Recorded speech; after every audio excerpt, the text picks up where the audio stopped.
Hi, I want to thank you for taking the time to watch my video. I'm Dr. Jason J. Campbell, and in this video I'm going to continue the analysis of Immanuel Kant's Prolegomena to the future of metaphysics. It is coming, my analysis is coming from the Hackett version of Kant's Prolegomena, and this lecture is going to begin with and focus on chapter 5 of the preamble. Section 5. Section 5 of the preamble is the last section before the first formal chapter of the Prolegomena, and as we've been doing through sections 1 through 4, we're going to continue to see how Kant addresses the underlying question, which is how are synthetic propositions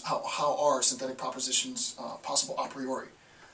That's what he's going to address. We're going to continue to address that in section 5 of the Prolegomena, and what he's going to do is structure in a little bit more detail exactly what future metaphysicians will need to do in order to address this fundamental sort of question or problem within a discourse of metaphysics. So with that, let's begin.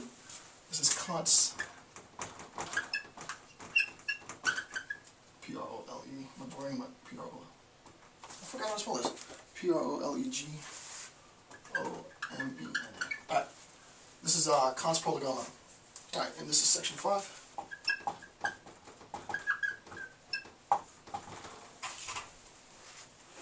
Alright, section 5, the heading of section 5 is the general question, how is cognition of pure reason possible? Again, another version of exactly what he's been doing in sections 1 through 4. You can see the amount of emphasis that Immanuel Kant is placing on determining analytically how synthetic propositions are possible, right? Determining a priori how synthetic propositions are possible. The first thing that we need to do, or that he does in section 5, is he addresses the idea of experience. He addresses the idea of experience, and this is how he defines it. Kant defines experience as the continual joining together of perception, right? The continual joining together or synthesis of perception. What we do in experience, and how Immanuel Kant defines experience, is this continual joining together of perception, right? We join together perceptions to create new concepts, to create new ideas. So as the perceiver is here, right, and we have object 1 and object 2, this is just a visual, right? Object 1 and object 2 that we perceive with an experience. And we can call it concept, right? Right? So we have object 1, object 2 that we perceive in experience.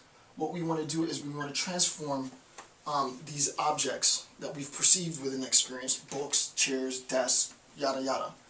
We're going to transform these objects that we perceive with an experience into concepts. And not only do we transform it into concepts, but we can transform it into a new concept, right?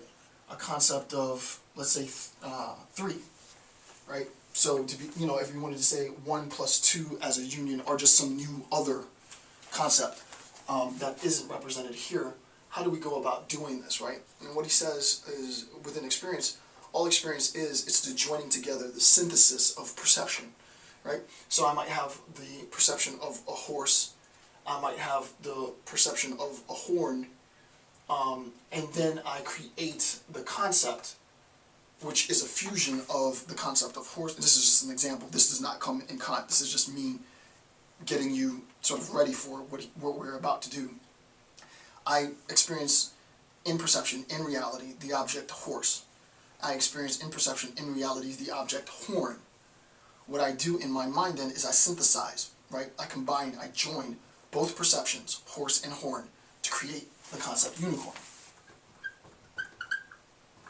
We recognize that the idea unicorn is an idea that does not have a corresponding match, if you will, in reality. It exists only as a product of my imagination.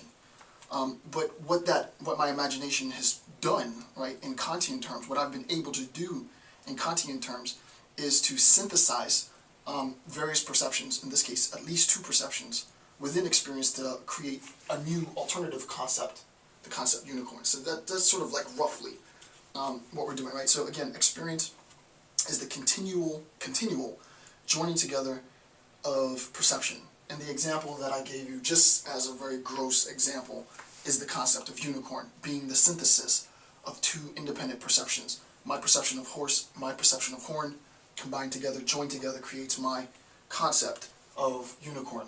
That concept of unicorn does not have a corresponding perception in reality, because unicorns don't exist in reality, right? Okay, so that should be clear. The next point is to have an understanding of what we mean by, what Kant means by, and he's been, this is a review again, because I've addressed this before, is what he means by the synthetic a priori, right? So when he talks about the synthetic,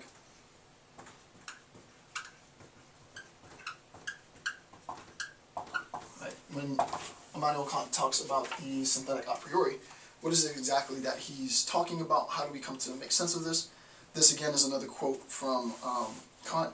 The synthetic a priori depends on the principles of contradiction, right? Depend on other principles, right? Depend on other principles than that of contradiction, right? So if we're going to talk about the conditions in which synthetic propositions are possible a priori, right?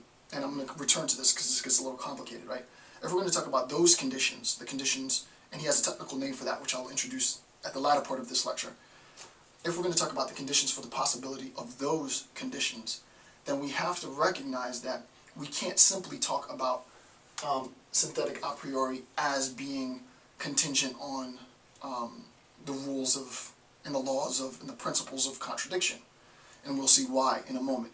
We know, for example, that the principle of contradiction, sort of formally written, is, it is impossible that there exists an X such that that X is an F and that X is not an F, right?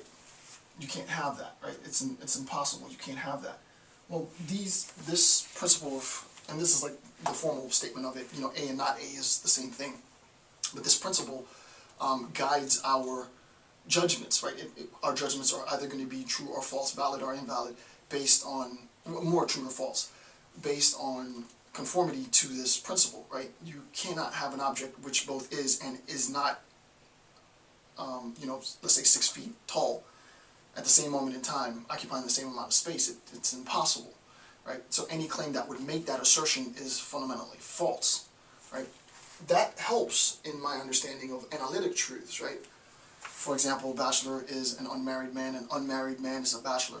But what we've already seen, and I'm not going to go into it because I've already reviewed this, is that Kant, like Hume before him, acknowledges the fact that while these claims are true, right, while analytic a priori claims are true, they're essentially without much meaning, right? They're tautological. There isn't anything to be gained from these truths because they are true by definition.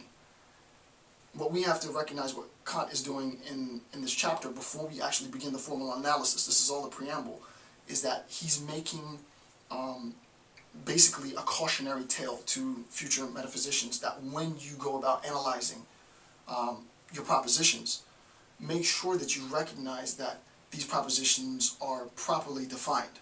You're defining them as analytic, you're defining them as synthetic, and you're not making the misappropriation in definition and defining your propositions and making the judgment that these judgments are analytic when they're in fact synthetic. That's really what he's doing, right?